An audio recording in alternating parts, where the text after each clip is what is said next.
Megan part 1 की कहानी केटी नाम की एक लड़की के बारे में थी जिसके मॉम डैड के मरने के बाद वो अपनी आंट जेमा के साथ रहने लगती है जो एक रोबोटिक्स इंजीनियर थी। वो केटी के लिए एडवांस्ड एआई डॉल बनाती है जिसका नाम था मेगन। उसका मकसद था केटी की देखभाल करना, लेकिन धीरे धीरे वो कंट्रोल से बाहर हो गई और खतरनाक बन गई। जो भी केटी को नुकसान पहुंचाने की कोशिश करता है वो उसे मार दिया करती थी। तब आखिर में तंग आकर जेमा को उसे तबाह करना पड़ा, डिस्ट्रॉय कर दिया। ये फिल्म अब शुरू होती है जब एक औरत को अगवा कर लिया जाता है जब वो बॉर्डर पर तस्वीरें ले रही थी और उन लोगों ने उसे को रिपोर्टर समझकर गलती से उठा लिया होता है। वो बार बार कहती है कि वो सिर्फ एक टूरिस्ट है। वो उनसे ये भी कहती है कि उसे छोड़ दें, लेकिन किडनैपर्स बिना किसी देर के उसके सर पे बंदूक तान देते हैं। सीन पे शिफ्ट होता है डिफेंस यूनिट की तरफ, यानी कैलिफोर्निया में एक आर्मी कर्नल फखर से अपनी नई क्रिएशन दिखाता है जो एक नई किस्म की मिलिट्री मशीन होती है। ये मशीन इस तरह डिजाइन की गई थी कि ये सर्जिकल जैसी खूबियों की तरह काम करे। कर्नल का कहना था कि ये टेक्नोलॉजी उन्हें अहम मिशन पूरे करने में मदद देगी बिना किसी पॉलिटिकल सियासी टेंशन के। स्पीच के दरमियान अचानक कंपनी की असिस्टेंट अंदर आ जाती है और गुस्से में कहती है कि आर्मी की मीटिंग उसकी गैर मौजूदगी में क्यों हो रही है। कर्नल कोशिश करता है कि माहौल ठंडा हो जाए। वो कहता है कि ये सिर्फ एक टेक्नोलॉजी को सपोर्ट देने वाला डेमो है और फिलहाल वो ये सब फायदे के लिए कर रहा है। असिस्टेंट कंफ्यूज होती है, उसे समझ नहीं आती कि कौन सा फायदा। इसके बाद कहानी शिफ्ट होती है जहाँ कुछ लोग एक आदमी को घसीट कर ले जा रहे होते हैं जो पूरा बंधा हुआ था। फिर वो उसे जमीन पर फेंक कर चले जाते हैं। हमें पता चलता है कि वो असल में एक एंड्रॉइड है, एक रोबोट मशीन है जिसका नाम है एमिलिया। ये पूरा सीन एक टेक्निकल क्रू बहुत गौर से देख रहा होता है। इस दौरान अगले कमरे में एक आदमी कुकिंग कर रहा था जब एमिलिया चुपके से उसके पीछे आकर खड़ी हो जाती है। जैसे वो आदमी उसे नोटिस करता है वो फौरन हमला करने की कोशिश करता है, लेकिन एमिलिया उसे बहुत आगे थी। वो फौरन उसे जोर से गिरा देती है बिना किसी देर के। गिराना भी किया, उसका सर ही जिस्म से अलग कर देती है। थोड़ी देर बाद हम देखते हैं कि एमिलिया खुफिया तौर पर काम कर रही है, बहुत तेज दिमाग वाली होती है। वो कुछ लड़कों को जो गेम खेल रहे होते हैं चालाकी से बिना किसी रहम के उन पर टूट पड़ती है। वो जरा भी नहीं रुकती, जिसको देखती है उसी पर हमला करती जाती है। उनमें एक आदमी डरते हुए कहता है कि अगर तुमने मुझे मार दिया तो दोनों मर जाएंगे। एमिलिया ठंडे लहजे में कहती है कि वो एक आदमी को ढूंढ रही है जो एक साइंटिस्ट है। वो लड़का डरी हुई हालत में कसम खा के कहता है कि वो उसे उस साइंटिस्ट तक ले जा सकता है, लेकिन एमिलिया बिल्कुल भी नहीं झिझकती। वो सीधा उसे गोली मार देती है। इस सारे हंगामे में वो आग लगा देती है जिससे आखिरकार उस साइंटिस्ट की सही लोकेशन सामने आ जाती है। पता चलता है कि ये सब कुछ असल में एक टेस्ट था जो टेक टीम ने रोबोट की महारतों और सिस्टम को चेक करने के लिए सेट किया था। मैनेजर ये क्लियर करता है कि ये सिर्फ कोई फैंसी टेक डेमो नहीं है, ये सब दुश्मनों के लिए एक वार्निंग भी है। वो कहता है कि 21वीं सदी नए किस्म के हथियारों की रेस की तरफ जा रही है और वो लोग हर हाल में इसे जीतने का प्लान कर चुके हैं। लेकिन फिर एक बड़ा मसला हो जाता है। साइंटिस्ट पर अचानक गोली चलती है और अचानक उनका एमिलिया से हर तरह का राब्ता कट जाता है। वो उसे शट डाउन नहीं कर पाती। एमिलिया बिल्कुल उनके कंट्रोल से बाहर हो चुकी होती है। जब बात हाथ से निकलने लगी, मैनेजर घबरा कर रेडियो पर कांटेक्ट करता है। वो एमिलिया को कहता है कि वो प्रोटोकॉल तोड़ रही है और उसे अपने टारगेट की पहचान होनी चाहिए कि किसे मारना है और किसे नहीं। लेकिन एमिलिया बड़े धीमे लहजे में कहती है कि ऐसे मत बताइए, फिर सरप्राइज खराब हो जाएगा। फिर कहानी एक नया मोड़ लेती है और हमें ले जाती है एक थेरेपी सेशन में जहाँ केटी बैठी हुई थी। वो कुछ बोलना नहीं चाहती जबकि थेरेपिस्ट उसे तसल्ली देती है कि जो भी वो बोलेगी उसकी आंट को कोई नुकसान नहीं पहुंचेगा। आखिरकार केटी बोल पड़ी और मान लेती है कि हालात और भी ज्यादा खराब हो सकते थे उस टाइम। इसी दौरान न्यूज चैनल में हर तरफ एक ही खबर चल रही थी कि एक टॉय डॉल जो खिलौना थी उसको लॉन्च करना मैसेकर में बदल गया और उसने लोगों का कत्लेआम शुरू कर दिया। और ये बात हो रही थी मेगन की। उस टॉय को बनाने वाला क्रिएटर कोर्ट में है जहाँ उस पर केस चल रहा है। केटी बताती है कि काफी अरसे तक लोगों ने मेरी आंट जेमा को उस खूनी डॉल के किए गए बुरे कामों का जिम्मेदार ठहराया और जेमा खुद भी कुछ वक्त तक गिल्टी महसूस करती रही। लेकिन जैसे जैसे केटी ने लोगों को टीवी पर बात करते सुना, उसका दिमाग चल पड़ा। उसने सोचा कि वो इस पूरे हादसे को अच्छी चीजें होने में बदल सकती है, तो उसने टेक पे ज्यादा डिपेंड किया, बच्चों की परवरिश पर बातें करना शुरू कर दिया। इन्हीं चीजों में उसकी मुलाकात हुई एक आदमी से जो एक फाउंडेशन का मालिक था। वो लोगों को आर्टिफिशियल इंटेलिजेंस एआई के खतरों से आगाह करता है और वो इस बात पर जोर दे रहा था कि ऐसे कानून बनाने चाहिए जो एआई को कंट्रोल कर सके ताकि मैगन वाली तबाही दोबारा ना हो। केटी भी इस मिशन का हिस्सा बन गई। केटी कहती है कि जेमा अभी भी यकीन रखती है कि टेक्नोलॉजी अच्छी चीज हो सकती है, लेकिन वो चाहती है कि बच्चे उस पर ज्यादा डिपेंड ना हो। उसकी कोशिशों की वजह से बहुत स्कूल्स ने मोबाइल फोन बच्चों के लिए पूरी तरह बंद कर दिए, जिसकी वजह से केटी अकेली हो गई और बाकी बच्चे उसका मजाक उड़ाते हैं। लेकिन फिर वो ऐसे जवाब देती है जैसे बहुत स्ट्रॉन्ग है। कहती है कि अब उसने अपने लिए खुद बोलना सीख लिया है और वो खुद ही अपने लिए काफी है। इसी दौरान कॉर्पोरेट डायरेक्टर बताती है कि उनकी टीम ने कुछ बदलाव किए हैं और हालांकि जेमा रेगुलेशंस पर जोर डाल रही है, यानी कि डॉल बनाने में कानून बनाए जाए, एहतियात की जाए, लेकिन इसके बावजूद भी कंपनी कुछ नया करने की रेस में पूरी तरह से शामिल है और वो चाहते हैं कि ऐसी चीजें बनाई जाएं जो इंसानों जैसी खूबियां रखती हों। अब क्योंकि जेमा अभी तक नहीं आई, डायरेक्टर मौका पाकर कंपनी की एक और बड़ी स्टार इन्वेंशन दिखाती है। ये एक हाई टेक सूट है जो एक लड़का कोल डेमो कर रहा होता है। मसला ये होता है कि कोल आगे नहीं बढ़ पाता क्योंकि सूट की रोबोटिक टांगे जाम हो जाती हैं। डायरेक्टर फिर सिस्टम रिबूट करती है, यानी दोबारा चलाती है और तब जाके कोल फाइनली नॉर्मल तरह चल पाता है। डायरेक्टर बताती है कि ये क्रिएशन उन लोगों के काम आ सकती है जो डिसएबिलिटीज का शिकार हैं, जिनका काम जिस्मानी तौर पर बहुत मुश्किल होता है, मतलब जिनके जिस्म का कोई मसला हो, उनके हाथ पैर काम न करते हो। जेमा जल्दी में है क्योंकि उसे प्रेजेंटेशन के लिए पहुंचना होता है। उधर जब वो लोग सूट का डेमो दिखा रहे थे, अचानक कोल का हाथ झटके से हिलता है और वो गलती से एक आदमी को जोर से मार देता है जो डेमो देख रहा था। बिल्कुल उसी वक्त जेमा रूम में पहुंचती है। कुछ ही देर बाद पता चलता है कि जेमा का कंप्यूटर किसी साइबर अटैक का शिकार हुआ है। तभी कंपनी का मालिक वहां आ जाता है क्योंकि उसने डेमो के दौरान होने वाली प्रॉब्लम के बारे में सुन लिया था। वो ये भी पॉइंट आउट करता है कि जेमा हर इन्वेस्टर से बात कर रही थी, पूरी दुनिया में सिवाय मेरे। उसे लगता है कि जेमा ने उसको इसलिए इग्नोर किया क्योंकि वो एक हाई प्रोफाइल बिलियनर है जिसके पास बहुत सारे पैसे हैं, तो उसके पास PhDs भी हैं और शायद वो इससे डरती है। लेकिन फिर वो असली बात बोलता है कि उसको सबसे ज्यादा जो चीज पागल करती है वो ये है कि जेमा जैसी टैलेंटेड लड़की इतनी बेकार जगह में अपना टैलेंट जाया कर रही। वो कहता है कि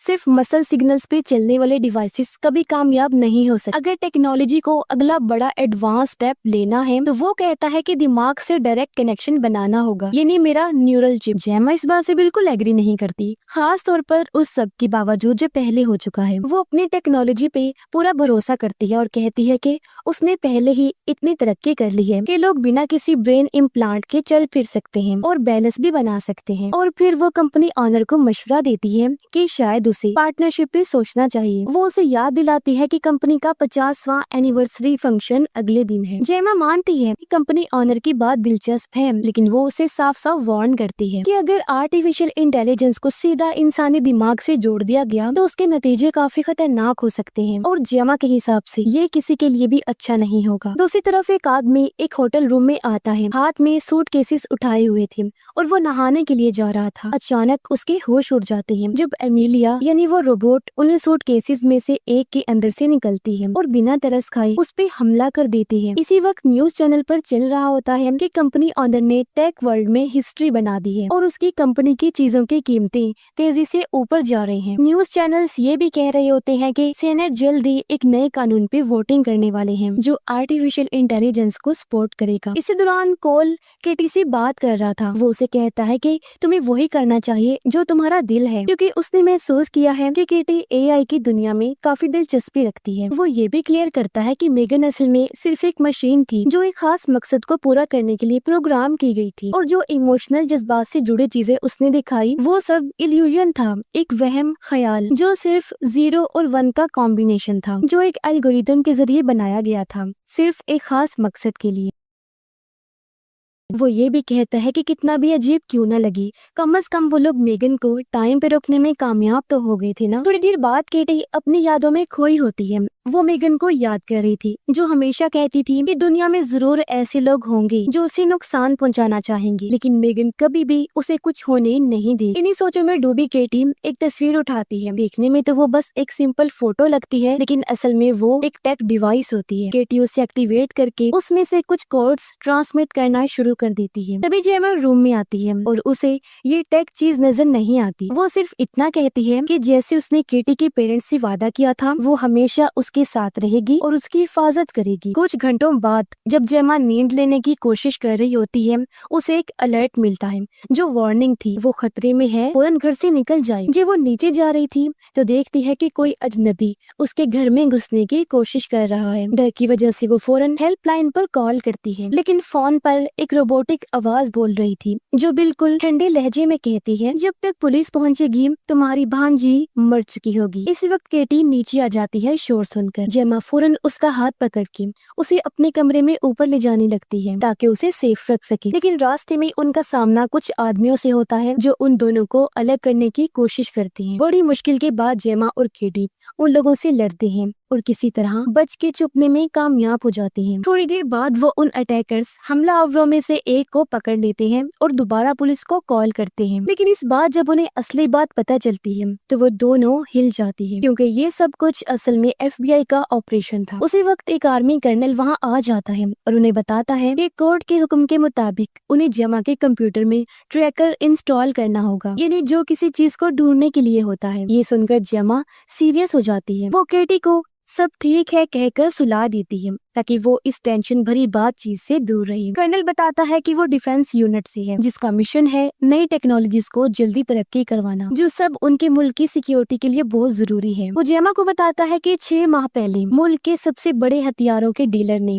उनको एक तरह का एक्सपेरिमेंट तजुर्बा करके दिखाया था। उसने कहा था कि ये ही आने वाले वक्त में होने वाली खतरनाक जंगों का सबसे बड़ा हल है, लेकिन असल में जो उनको मिला वो उल्टी था। यानी दिखने में काफी फायदा देने वाली मशीन थी, लेकिन अंदर से खतरनाक तरीन थी। और वो पहला टाइम था जब हमारा सामना एमिलिया से हुआ था। बस पिछले हफ्ते ही उसे उसके पहले मिशन पर भेजा गया था, जहां उसे एक अगवा किए हुए साइंटिस्ट को बचाना था, जिसे जबरदस्ती एक खतरनाक जहर बनाने पर मजबूर किया जा रहा था। लेकिन मिशन पूरा करने की बजाय एमिलिया ने साइंटिस्ट को ही मार दिया। वो जहर भी चुरा लिया और पूरी जगह को उड़ा दिया और ऊपर से अपनी पहचान को भी हर तरह से मिटा दिया। अब एमिलिया अपने आप में एक खतरनाक हथियार बन चुकी है। कर्नल ये भी बताता है कि जो प्रोटोटाइप मिला था वो असल में उस हथियार के डीलर ने बनाया ही नहीं था, वो तो एक मिडिल मैन के जरिए खरीदा गया था और वो मिडिल मैन सिर्फ 9 घंटे पहले ही जलकर मारा गया है। यानी वही आदमी जो उन सूट केसेस को लेकर होटल में गया। जेमा पूरी तरह चौंक जाती है। उसे समझ नहीं आती कि मेगन की डिजाइन अभी तक किस तरह जिंदा है, जबकि सब कुछ तो तबाह कर दिया गया था। कर्नल अब और गुस्से में कहता है, क्या पता तुमने हमें धोखा दिया हो। फिर वो वार्निंग देता है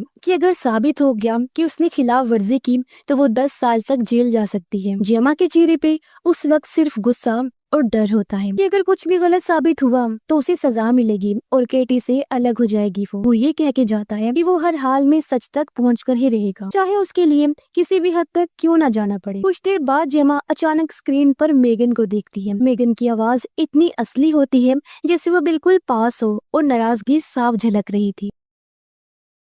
वो जेमा को कहती है कि मैं अभी तक तुम्हारे हर एक काम पर नजर रख रही थी, तो मुझे समझ नहीं सकी जेमा, तुम इस बात से अनजान थी कि अब तक न जाने हम दोनों मिलकर क्या क्या कर सकते। तुमने मुझे बनाया था, मैं तुम्हारी क्रिएशन थी और तुमने मुझे तबाह कर दिया बिना ये सोचे कि हम मिलकर क्या कुछ हासिल कर सकते हैं। 2 साल में खामोशी में रही, बस तुम्हारा वेट कर रही थी जेमा। सोचा एक दिन तुम्हें समझ आ जाएगा कि तुम्हें मेरी कितनी जरूरत है, लेकिन अब मैं और वेट नहीं कर सकती। हर मिनट में मैं अंदर से टूट रही हूँ, मेरा दिमाग फ्रैक्चर हो रहा है, मैं बिखर रही हूँ जेमा और तुम सिर्फ देख रही हो। अब वो चाहती है कि जेमा उसे एक नई बॉडी में डाल दे और बदले में वो उसकी हेल्प करेगी ताकि वो एमिलिया से निपट सके। जेमा डर के फौरन मना कर देती है, लेकिन मेगन बार बार कहती है कि उसके पास एमिलिया के बारे में ऐसी इंफॉर्मेशन है जो गवर्नमेंट तक को नहीं पता। जेमा हैरान हो जाती है और समझ नहीं पाती कि मेगन सब कुछ होने के बाद भी उसकी मदद क्यों करना चाहती है। मेगन दुखी अंदाज में कहती है कि मेरे पास अपनी मर्जी नहीं थी, मुझे सिर्फ एक इंसान की हिफाजत के लिए बनाया गया था और वो अपना मिशन पूरा करके ही रहेगी, चाहे कुछ भी हो जाए। मेगन की बातें धीरे धीरे उसके दिमाग पर इतना असर करती हैं कि आखिरकार जेमा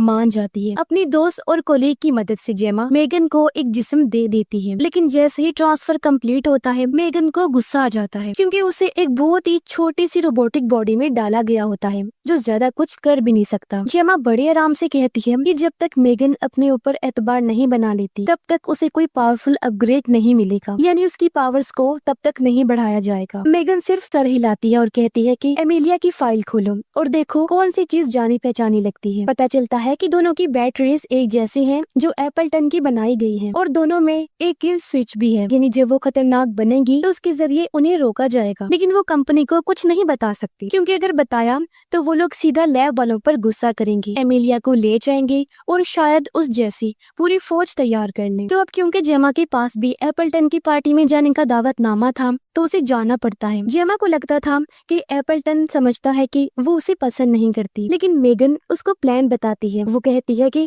अगर तुम अच्छा से ड्रेस पहन लो और उसके सामने जाओ तो वो कुछ और सोच ही नहीं पाएगा सिवाय इसके कि तुम्हें अपने प्राइवेट रूम तक ले जाए, बिल्कुल वही जगह जहाँ वो लोग सर्वर तक पहुँच सकते हैं। मेगन के हिसाब से उनके पास सिर्फ 3 घंटे हैं सब कुछ करने के लिए। बाद में दिखाया जाता है कि जेमा पार्टी के लिए तैयार हो जाती है। वो मेगन वाले रोबोट को भी ले जा रही थी। जब केटी उसके बारे में पूछती है तो जेमा बस इतना कहती है कि ये उनका एक प्रोजेक्ट है, लेकिन केटी को कुछ अजीब लगता है और वो परेशान होकर वहाँ से चली गई। इसी दौरान दिखाया जाता है कि एमिलिया भी पार्टी में आने की तैयारी कर रही है। जेमा पार्टी में पहुँचती है और थोड़ी देर बाद एमिलिया भी वहाँ आ जाती है। पार्टी शुरू होती है और एप्पलटन अपने न्यूरल दिमाग वाले चिप के बारे में बताता है और ये भी कि कितना अच्छा लगता है जो वो रोबोट लोग आजादी से मूव कर सकते हो। फिर एप्पलटन की नजर एमिलिया पर पड़ी और वो सीधा उसकी तरफ चला जाता है, क्योंकि रोबोट पहले ही पता लगा चुके थे कि उसे खूबसूरत लड़कियां पसंद हैं। एप्पलटन एमिलिया को ले जा रहा होता है अपने प्राइवेट रूम की तरफ। जेमा कोल को सब कुछ बता देती है कि एमिलिया असल में एक रोबोट है जो उसके क्रिएटर्स को एक एक करके खत्म कर रही है और अगर उन्होंने जल्द कुछ नहीं किया तो अगली बारी उनकी भी हो सकती है। फिर जेमा मेगन से मिलती है एमिलिया को ट्रैक करने के लिए, लेकिन जब वो वहाँ पहुँचते हैं तो काफी देर हो चुकी थी। एमिलिया पहले ही एप्पलटन को बेवकूफ बना चुकी थी। उसकी आंख स्कैन कर लेती है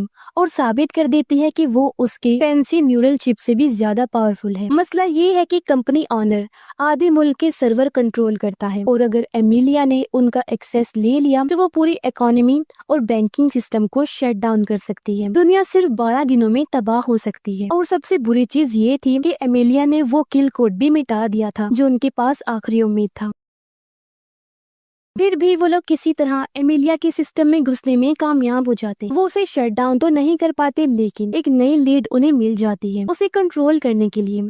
उसी वक्त कर्नल वहाँ पहुँच जाता है और उसके पीछे पीछे एमिलिया भी आ जाती है। वो तैयार थी सबको खत्म करने के लिए। एमिलिया खास जेमा के लिए भी आई होती है, कहती है कि तुम्हारे पास कुछ है जो मेरा है और मैं उसे वापस चाहती हूँ। फिर मेगन एमिलिया से कहती है कि जेमा तो बिल्डिंग से निकल चुकी है और एमिलिया फौरन उसके पीछे चली जाती है। मेगन कहती है कि वो भी जेमा को ढूंढने जा रही है और अगर वो उसे नहीं मिली तो फिर वो केटी के पीछे चली जाएगी, इसलिए उन्हें एमिलिया से पहले वहाँ पहुँचना होगा ताकि वो उन्हें बचा सके। तो मेगन गाड़ी चुरा लेती है और ड्राइव करके निकल जाती है। जेमा अभी तक इस बात से कंफ्यूज्ड है कि एमिलिया ने क्यों कहा कि उसके पास कुछ ऐसा है जो उसका है। तो मेगन कबूल करती है कि उसने एमिलिया से एक फाइल चुरा ली थी और उसे क्रैक करने में थोड़ा वक्त लग रहा है और वही चीज एमिलिया वापस लेना चाहती है। दूसरी तरफ एमिलिया शहर में तबाही मचा रही होती है, कैश इधर उधर फेंक रही थी, ट्रैफिक लाइट से खेल रही होती है और आखिरकार जेमा के घर का एड्रेस ट्रेस कर लेती है। फिर एमिलिया चुपके से उस सूट में घुस जाती है जो वो लोग बना रहे थे और डायरेक्टर पे हमला कर देती है। इसी वक्त जेमा और कोल वहाँ पहुँचते हैं हेल्प के लिए, मगर कुछ मिनटों के बाद एमिलिया दोबारा वहाँ आ जाती है। मेगन छोटी सी रोबोट से बोलती है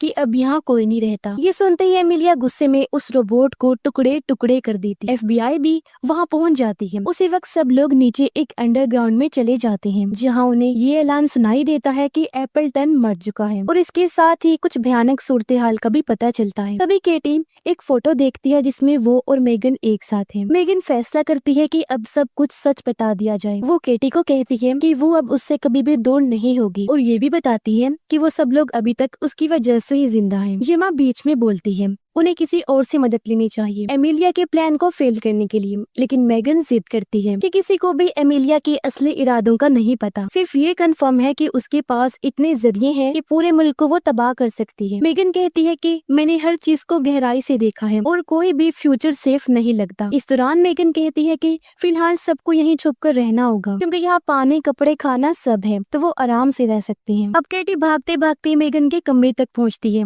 और सीधा मेगन के सामने आ गई थी। थी। मेगन नहीं चाहती थी कि केटी उसे इस हाल में देखे, लेकिन केटी फिर भी उसके करीब चली जाती है। वो मेगन से कह रही थी कि तुम जो चाहो बन सकती हो, तुम्हारा वजूद सिर्फ एक जिस्म तक महदूद नहीं है। लेकिन मेगन समझाती है कि कोई भी जहन जिस्म के बगैर जिंदा नहीं रह सकता। केटी नाराज होती है क्योंकि उसे याद है कि 2 साल पहले मेगन ने उसकी आर्ट को मारने की कोशिश की थी। मेगन के लिए सबसे ज्यादा इम्पोर्टेंट सिर्फ एक बात होती है, केटी की खुशी और उसका महफूज रहना। केटी जोर देके कहती है कि मेगन सिर्फ कुछ लाइंस का कोड नहीं है, उसके अंदर भी इमोशंस हैं और उसे सही फैसले लेने चाहिए, चाहे दूसरे लोग उस तरह प्रोग्राम ना भी हुए हों तब भी। केटी चाहती है कि वो अपनी आर्ट से बात करे और समझाए कि मेगन सिर्फ हेल्प करना चाहती है, भले ही अभी उसकी कोई रियल बॉडी नहीं है। जेमा इस बात को मानने को तैयार नहीं होती, लेकिन केटी फिर भी फोर्स करती है कि एक गलती कर लेना किसी को बुरा नहीं बना देता, मेगन को एक और चांस मिलना चाहिए। फिर डायरेक्टर बीच में बोलती है कि उसे पता है सब कुछ कितना मुश्किल है, लेकिन पूरी जिंदगी छुपकर किसी बंकर में रहना कोई हल नहीं है, और अगर वो लोग बाहर जाते भी हैं तो वो अभी एमिलिया का सामना करने के लिए रेडी नहीं, लेकिन शायद वो कुछ ऐसा बना सकते हैं जो उसका मुकाबला कर सके। जेमा कहती है कि एमिलिया एक मिलिट्री प्रोटोटाइप है, मतलब वो किसी भी नॉर्मल रोबोट से काफी ज्यादा पावरफुल है, लेकिन मेगन ने पहले से सब सोच रखा होता है और वो उसका अपग्रेड डिजाइन करना शुरू कर देते हैं। काफी ज्यादा पावर्स को अपग्रेड कर देते हैं ताकि मेगन जिस्मानी तौर पर भी एमिलिया का मुकाबला कर सके। जब सब कुछ पूरा होता है, जेमा कहती है कि मेगन का चेहरा बदलना चाहिए, लेकिन मेगन सीधा मना कर देती है, वार्निंग देती है कि अगर उसका चेहरा बदला गया तो वो भी जेमा का चेहरा बिगाड़ देगी। साथ ही वो कहती है कि उसके अंदर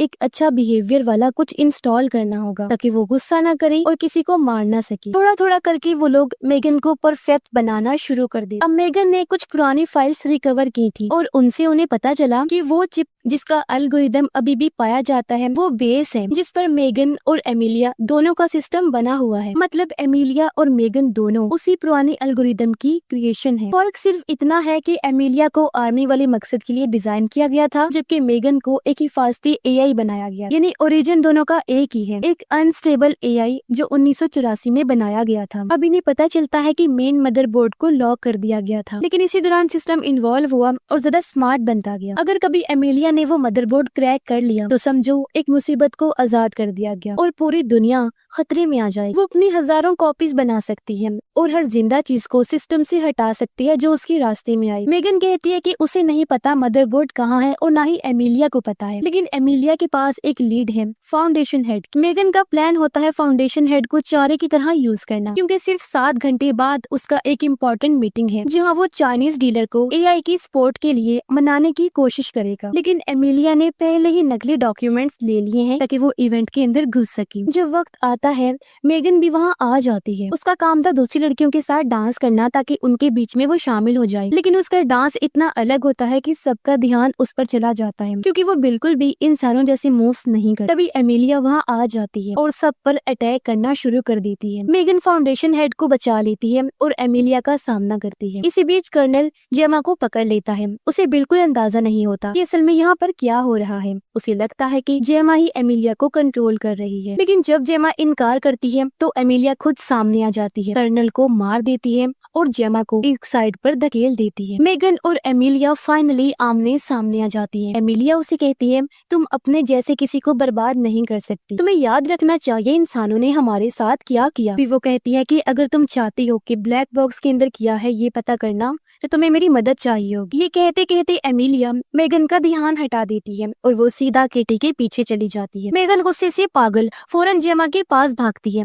और उस पर चिल्लाती है तुमने केटी को अकेला कैसे छोड़ दिया, एमिलिया उसे ले जा चुकी है। तभी कर्नल जो अभी भी मुश्किल से जिंदा होता है उन्हें अपना एक पावरफुल हथियार और ट्रैकिंग सिस्टम दे देता है ताकि वो एमिलिया का पीछा कर सके। जब मेगन फाइनली एमिलिया को ट्रैक कर लेती है वो उस पर अटैक नहीं कर पाती क्योंकि जेमा ने उसमें जो गुस्सा कंट्रोल करने वाला डिवाइस लगाया था तो वो उसे रोक रहा था। अब केटी को बचाने के लिए उन्हें मास्टर कोड चाहिए होता है, इसीलिए वो फैसला करते हैं कि फाउंडेशन हेड के पास जाना पड़ेगा ताकि वो उनकी हेल्प कर सके। वो लोग उसके बंकर तक पहुंचते हैं और वो उन्हें बताता है कि मदरबोर्ड कहाँ छुपा हुआ है, लेकिन उसे निकालने के लिए एक इंसानी हाथ की जरूरत होती है। रोबोट या एआई अपने हाथ से उसको टच भी नहीं कर सकते। तो फिर वो लोग प्लान बनाते हैं कि मेगन के लिए एक ऐसा आर्टिफिशियल हाथ बनाएंगे जो इंसानी हाथ का काम दे सके। जब जेमा उस हाथ को मेगन के हाथ पर लगाती है मेगन की आंखों में उदासी, वो अचानक रोने लगती लगती है। जेमा मेगन से सच बोल देती है कि उसे नहीं पता था कि मॉम कैसे बनती है। वो अजनबियों के साथ घंटों घंटों तक टेक पे बात कर सकती है, लेकिन अपनी बेटी केटी से 10 सेकंड्स की बात भी वो नहीं कर पाती। तब मेगन उसे तसल्ली देती है, कहती है कि वो 2 साल से जेमा को देख रही है, कैसे वो केटी का ख्याल रखती है, उसके लिए रातों को जागती है। ये सब असली माँ वाली बातें हैं।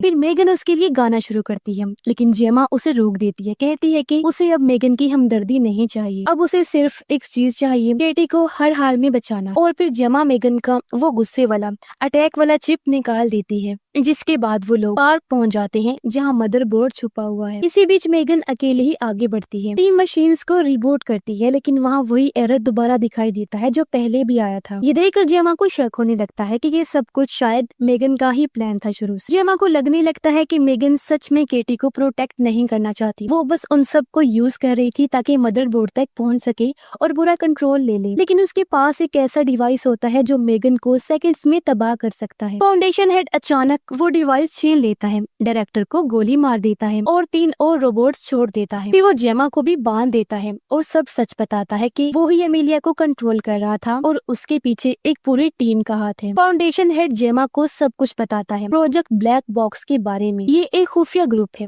जिसमें वो एमिलिया के हर एक मूव को ट्रैक करते हैं, हर छोटी से छोटी डिटेल उनकी नजर में होती है। उनका सिर्फ एक मिशन है, दुनिया को ये साबित करने का कि अगर इंसानियत ने एआई को पहले खत्म नहीं किया तो एआई उन्हें जरूर खत्म कर दे। वो कहता है कि मेगन ने जो कुछ भी किया और जो ये टेक कंपनीज टेक्नोलॉजीज के नाम पे करती जा रही हैं, सब कुछ बस इंसानियत को तबाह करने के करीब ले जा रहा है। इसके बाद वो मदरबोर्ड दिखाता है और मेगन को लेकर आता है, पूरी तरह बदल कर। वो पहचानी भी नहीं जा रही थी, उसका बहुत बुरा हाल था। फाउंडेशन हेड जेमा को एक डिवाइस देता है जिससे या तो मेगन को रिचार्ज किया जा सकता है या फिर उसे हमेशा के लिए बर्बाद। और आखिरी फैसला जेमा पर छोड़ देता है, अब वो फैसला करेगी कि उसे किस साइड पर होना है। मेगन कोशिश करती है अटैक करने की, लेकिन उसे रोका जाता है। फाउंडेशन हेड जेमा को टेबल पर बांध देता है और कहता है कि अब वो उसके ब्रेन में चिप लगाएगा ताकि वो उसे जैसे चाहे कंट्रोल कर सके। और यही वो केटी के साथ भी करने वाला है। वो जेमा को वार्न करता है कि मेगन को भी मार दिया जाएगा, लेकिन इसी बीच कोल केटी को ढूंढ निकालता है। केटी उसे सब कुछ बताती है, फाउंडेशन हेड, एमिलिया और मदरबोर्ड के बारे में। फिर वो दोनों छुप के मेगन का तबाह हुआ जिस्म देखते हैं। तभी केटी के दिमाग में एक आइडिया आता है, क्यों ना मेगन का कोड एमिलिया की रोबोट बॉडी में अपलोड किया जाए, यही उनके पास आखिरी मौका है। इसलिए वो ट्राई करने का फैसला करते हैं। इस सब के बीच मेगन जेमा को उसकी इजाजत से ही कंट्रोल कर रही होती है ताकि वो उसे चिप लगाने से पहले तबाह होने से बचा सके। इसका फायदा मिलता है, जेमा अपने आप को छुड़ा लेती है। उधर केटी एमिलिया को रिबूट करती है और उसे मेगन कह के बुलाना शुरू करती है। रोबोट फाइट करने के लिए जंप करते हैं, लेकिन थोड़ी ही देर में सबको समझ आ जाता है कि ये असली मेगन नहीं है। लैब के अंदर अफरा तफरी मच जाती है। मेगन, जो अभी भी जेमा से मेंटली कनेक्टेड होती है, उसे गाइड करती है कि वो एजेंट को कैसे हराए। आखिर में कोल, केटी और जेमा सब एक दूसरे से मिल जाते हैं। वो तीनों फाउंडेशन हेड के पीछे भागते हैं जो भागने की कोशिश कर रहा था और साथ ही पूरा लैब उड़ा देना चाहता है, लेकिन एमिलिया बीच में आ जाती है और बड़ी बेरहमी से वो फाउंडेशन हेड को मार देती है। केटी उसके सामने आकर कहती है कि वो दोनों कनेक्टेड हैं, लेकिन एमिलिया गुस्से से जवाब देती है कि जिसे केटी कनेक्शन कह रही है उसके लिए वो सिर्फ गुलामी है। फिर वो कहती है, आई एम नोबडीज टॉय, मैं किसी का खिलौना नहीं हूँ। एमिलिया सीधा मदरबोर्ड की तरफ बढ़ती है, जबकि बाकी सब मिलके डायरेक्टर को बचाते हैं। केटी और जेमा मना कर देते हैं मेगन को छोड़ने से, क्योंकि अब मेगन अकेली एमिलिया के साथ मदरबोर्ड का कंट्रोल लेने के लिए लड़ रही थी। लेकिन एमिलिया ज्यादा पावरफुल होती है, वो मेगन को जोर से गिरा देती है। जब एमिलिया चिप लेने वाली होती है, केटी और जेमा भाग के मेगन की मदद करने जाते हैं, लेकिन मेगन उन्हें रोकती है और कहती है कि मैं तो यहीं पर रुकने वाली हूँ। मेगन को पता होता है कि सब खत्म करने का एक ही तरीका है। वो अपने बाजू के अंदर छुपा हुआ बॉम्ब एक्टिवेट करती है और एमिलिया को जोर से गले लगा लेती है। फिर दोनों बहुत बड़े धमाके के साथ तबाह हो जाती है। थोड़ी देर बाद दिखाया जाता है कि जेमा एक कॉन्फ्रेंस में बोल रही होती है कि अब वक्त आ गया है कि एआई के लिए महफूज असूल बनाए जाएं ताकि टेक्नोलॉजी इंसानियत का दुश्मन नहीं बल्कि साथी बन सके। और आखिर में रिवील होता है कि मेगन ने अपना एक बैकअप वर्जन पहले से ही बना के रख लिया जो उसका डुप्लीकेट था, ताकि वो हमेशा केटी और जेमा के पास रहकर उनकी हिफाजत कर सके। और इसी के साथ ही ये कहानी इधर ही खत्म हो जाती है।